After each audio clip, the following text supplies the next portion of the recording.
Périphérie, Édouard Zambon. S'il y a une chose qui me semble aujourd'hui importante, c'est que les policiers comprennent, et que les politiques également, que la question de l'autorité ne se joue pas dans l'abus de pouvoir, que l'abus de pouvoir, c'est ce qui est le contraire de l'autorité. L'autorité, ça doit être quelque chose qui produit du respect et non pas de la crainte ou de la peur. Les habitants ont peur de la police. Les jeunes, parmi ces habitants, en ont peur, mais en même temps peuvent jouer avec. Les policiers, je crois, contrairement à ce qu'on dit souvent, je n'ai jamais trouvé de policiers qui avaient peur. Et ceux avec lesquels je travaillais dans la brigade anticriminalité, lorsque des événements nous appelaient et que, par exemple, on avait appris qu'un coup de feu avait été tiré quelque part, ça n'était jamais la peur qui était au cœur de leurs émotions. C'était l'excitation d'aller sur une scène où il allait se passer quelque chose, ce qui est compréhensible compte tenu de l'ennui qui est la caractéristique principale de l'intervention en banlieue, des patrouilles. Quel est l'état de la relation que vous avez constaté pendant ces 15 mois d'enquête de terrain entre les habitants des quartiers populaires et les forces de l'ordre ? C'est une relation qui est à la fois tendue et inégale, évidemment. C'est une relation dans laquelle, je dirais, les policiers qui interviennent, que ce soit ceux des brigades anticriminalité ou des autres unités d'intervention sur le terrain, ceux qui font des patrouilles, donc en civil pour les BAC et en uniforme pour les autres, c'est leur difficulté à faire la part des choses, si l'on peut dire, à distinguer, comme eux l'expriment, les voyous des honnêtes gens, et donc cette méconnaissance qu'ils ont des quartiers dans lesquels ils interviennent, méconnaissance qui est à la fois liée à leur propre expérience. Ils viennent de régions rurales ou de petites villes de province. Ils n'ont jamais été confrontés eux-mêmes à cette banlieue et aux cités. Et dans leur formation, on ne les a pas préparés, ou on les a préparés de manière très partiale à ce qu'ils allaient rencontrer. Et donc, leur grande difficulté, c'est de faire la part des choses et de pouvoir donc identifier ceux avec lesquels ils peuvent avoir des comptes à régler et le reste de la population. Chaque habitant d'un quartier populaire est, d'après vos observations, quasiment un suspect. Alors, il y a cette idée que les habitants des cités en particulier, ou bien les populations qui y vivent quand ils sont dans des centres-villes, dans des stations de RER,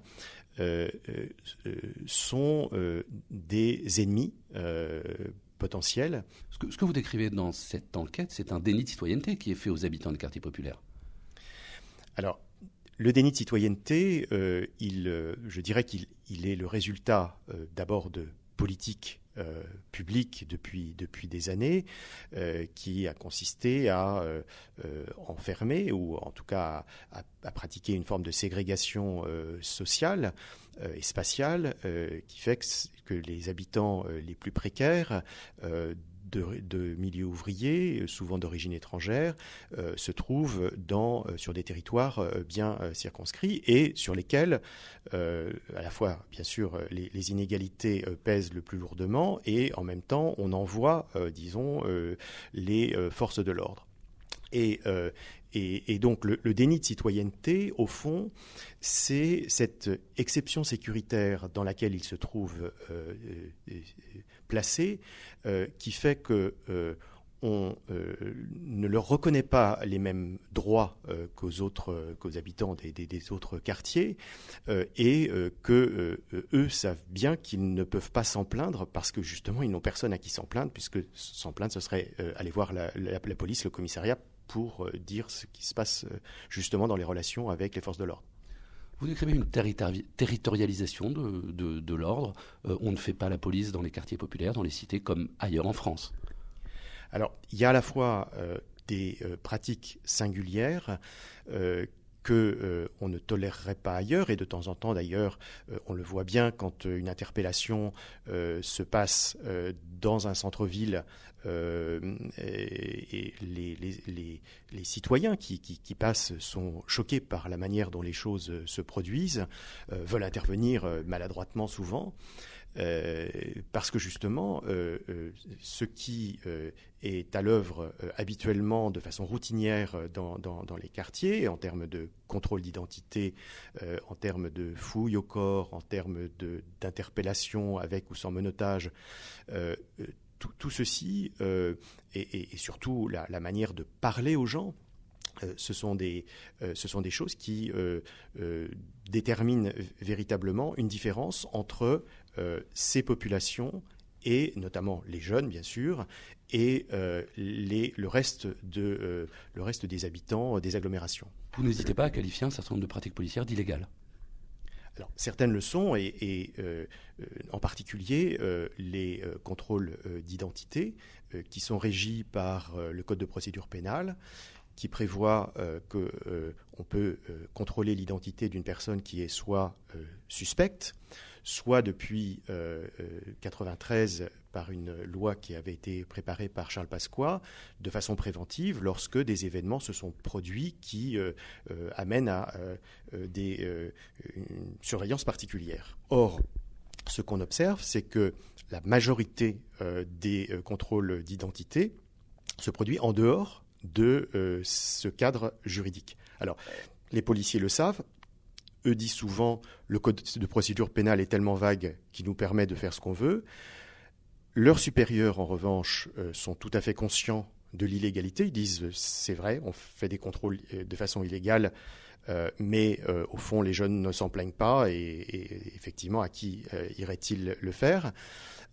Et du coup, on laisse se reproduire quelque chose qui est en marge de la loi, de la part de ceux qui sont censés mettre en œuvre la loi, et sans qu'il y ait possibilité de recours. Et donc, c'est là une double injustice, puisqu'il y a à la fois l'injustice de ne pas être traité comme les autres sur le plan légal, et en même temps de ne pas pouvoir s'en plaindre ou y recourir. Ce que vous décrivez, c'est des pratiques discriminatoires dans la police, tout simplement. Alors, la discrimination, pendant longtemps, on l'a nié dans la police, et les constats de contrôle au faciès, par exemple, ont été sanctionnés, non pas les contrôles, mais les constats. Le syndicat de la magistrature, par exemple, a été l'objet d'une action en justice parce que justement elle mentionnait ces contrôles. Aujourd'hui, il est démontré qu'ils existent. Des études statistiques l'ont établi de façon indiscutable. Ce qui est aujourd'hui dit, c'est qu'il s'agit de ce que les économistes ou les sociologues appellent de la discrimination statistique. Autrement dit, on va effectivement discriminer, donc contrôler plus certains groupes en fonction, ou certaines personnes en fonction de leur couleur de peau, de leur apparence physique, mais parce qu'on sait que c'est parmi eux qu'on aura le plus de chances de trouver ce qu'on cherche, notamment des étrangers en situation irrégulière et des usagers de drogue. C'est donc ce qu'on appelle une discrimination statistique, qui est une façon un peu neutralisée de présenter les choses. Ce que j'essaie de montrer à travers les observations que j'ai faites, c'est que certes, il y a cette discrimination statistique, qui n'en est pas moins une discrimination, mais qu'elle s'accompagne de la discrimination la plus banale et la plus classique, à savoir une discrimination raciste également, de préjugés, et la manière il ne s'agit pas simplement de dire que les gens sont contrôlés plus souvent, mais aussi de montrer que lorsqu'ils le sont, ils le sont de façon qui est différente et qui est plus brutale, plus dure dans les mots, dans les insultes parfois, et des insultes parfois à caractère racial ou raciste. Et donc, il y a les deux choses. Alors, tous les policiers, évidemment, ne se comportent pas de cette façon. Il me semble qu'il y a néanmoins dans ces polices d'intervention, et compte tenu de la manière dont elles ont été formées et préparées à aller sur le terrain, il y a une tendance lourde à ce que ces pratiques soient tout à fait banalisées et tolérées. Périphérie.fr Ce qui caractérise la police française, c'est d'être une police nationale, républicaine, au service de l'État et non de la population. On peut imaginer qu'il s'agit là d'une approche positive et intéressante, puisqu'elle garantit en principe une neutralité et une égalité sur le territoire, puisque c'est l'État et que c'est donc la totalité de la République. En réalité, on se rend compte que, notamment depuis au cours de la dernière décennie, la politique de la police ne se fait plus au nom de l'État. Elle ne se faisait déjà pas au nom de la population, elle ne se fait plus au nom de l'État, elle se fait au nom du gouvernement. Et là, bien sûr, il y a ce glissement c'est ça que vous dites. Absolument. Et donc, ce glissement de être responsable vis-à-vis de l'État à être responsable vis-à-vis du gouvernement, c'est quelque chose qui ne relève plus à ce moment-là des lois de la République et qui donne un statut tout à fait singulier à cette politique. Statut d'ailleurs que beaucoup de policiers commencent à trouver embarrassant. Vous décrivez une police qui arrive dans les quartiers dans une logique d'affrontement. Comment est-ce que cette logique se crée chez les policiers ? Toute cette construction qu'on leur a faite et qu'ils se sont faites eux-mêmes, et d'ailleurs les médias jouent aussi un rôle dans cette construction évidemment, mais aussi les séries télévisées, mais aussi les films policiers, les conduisent à ce qu'ils décrivent souvent comme une logique de guerre, qu'on voit d'ailleurs à l'œuvre, y compris dans les déclarations des conseillers des ministres successifs, les références à la guerre d'Algérie, l'idée de militarisation de l'intervention dans les banlieues sur des incidents souvent mineurs. Et donc il y a cet imaginaire de la guerre qui n'est pas du tout en relation avec la réalité qui est, il faut bien le dire, et pour tous ceux qui vivent ou circulent en banlieue, une réalité qui est généralement extrêmement paisible, même s'il y a bien sûr de temps en temps des incidents et même s'il y a des gens qui gênent leurs voisins, etc. Mais en tout cas, on est bien loin de cet imaginaire de la guerre dont que les politiques ont développé ces dernières années. Justement, votre livre est intitulé « La force de l'ordre ». De quel ordre s'agit-il ? Alors bien sûr, là, on s'attend à ce que les forces de l'ordre soient, comme leur mission officielle le prévoit, orientées vers l'ordre public, le maintien de l'ordre. Or, l'ordre qui est maintenu est beaucoup plus l'ordre social que l'ordre public. Et cet ordre public est lui-même d'ailleurs parfois menacé par les interventions de la police. Et c'est ce que me confiaient certains représentants syndicaux ou hauts fonctionnaires de la sécurité publique, proches d'ailleurs du pouvoir actuel.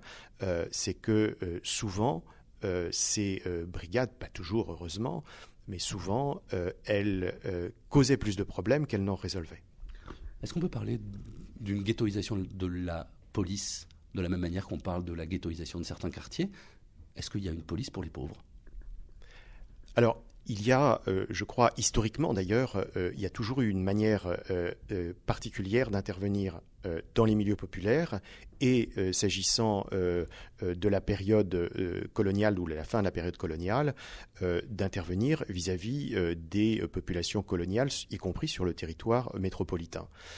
Donc il y a, je dirais, une certaine longue durée de ces polices particulières. Je crois néanmoins que le surinvestissement qui est fait depuis quelques années sur cette intervention dans les banlieues, dans les cités, est quelque chose qui est tout à fait caractéristique de notre époque. La police est surdimensionnée, dites-vous, dans certains territoires. Alors c'est évidemment un sujet qui est très délicat à aborder aujourd'hui, où les policiers se plaignent de ne pas être suffisamment nombreux et où les partis se disputent pour essayer de montrer que les uns et les autres vont mieux développer la police. Je pense que la question, effectivement, du nombre n'est certainement pas la question centrale, que la véritable question, c'est celle du recrutement, c'est celle de la formation et c'est celle de l'encadrement. Et quand je dis l'encadrement, c'est bien sûr par les supérieurs, mais il n'est pas toujours facile et je crois que les commissaires, les inspecteurs ont des difficultés à tenir leurs troupes et essayent de ne pas s'en couper en même temps. Mais je crois qu'il faut des structures d'encadrement plus larges, c'est-à-dire qu'on a supprimé en France la Commission nationale de déontologie de la sécurité, qui était une entité certes purement consultative et qui rendait des avis, mais ces avis au moins permettaient que les victimes soient entendues et que des orientations soient données ou que même des sollicitations soient adressées au ministère de l'Intérieur ou aux préfectures. La suppression de cette entité qui pourtant n'avait aucun pouvoir d'intervention directe montre bien qu'on est dans une situation dans laquelle les éléments de droit se délitent et donc c'est certainement cet encadrement par des structures indépendantes, que ce soit au niveau des statistiques ou au niveau de la surveillance du travail policier, qu'il faut mettre en œuvre. Et bien sûr, ce sera au bénéfice, y compris des policiers, et notamment de ceux qui s'efforcent de maintenir une certaine qualité de leur travail. Il y en a. Et je crois que s'il y a une chose qui me semble aujourd'hui importante, c'est que les policiers comprennent, et que les politiques également, que la question de l'autorité ne se joue pas dans l'abus de pouvoir, que l'abus de pouvoir, c'est ce qui est le contraire de l'autorité. L'autorité, ça doit être quelque chose qui produit du respect et non pas de la crainte ou de la peur. La conclusion de votre livre est que le plus gros déficit, c'est celui du contrôle démocratique sur l'exercice de la force de l'ordre. Est-ce que ce contrôle démocratique s'exerce mieux, selon vous, dans un certain nombre d'autres pays ? Alors, assurément, le déficit démocratique vient, je crois, d'abord à la fois de l'exécutif et du législatif, évidemment aussi du judiciaire.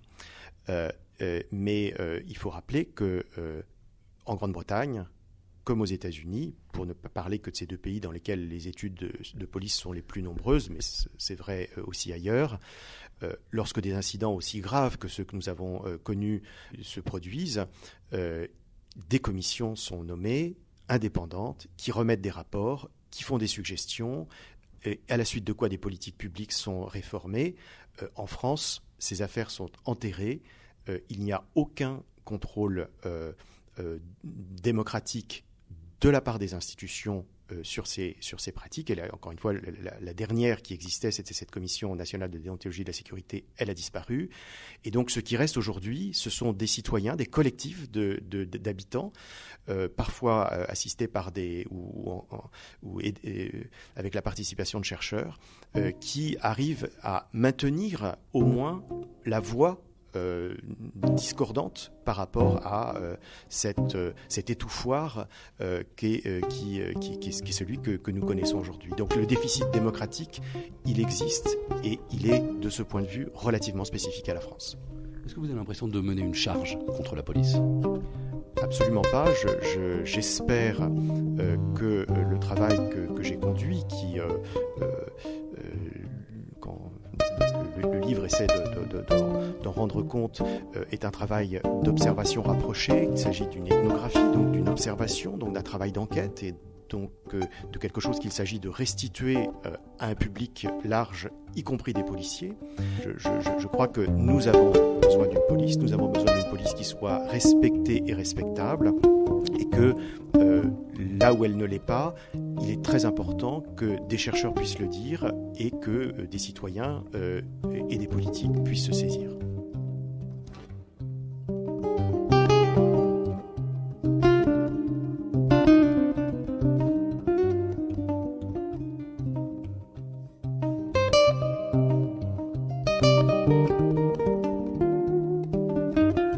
Périphérie.fr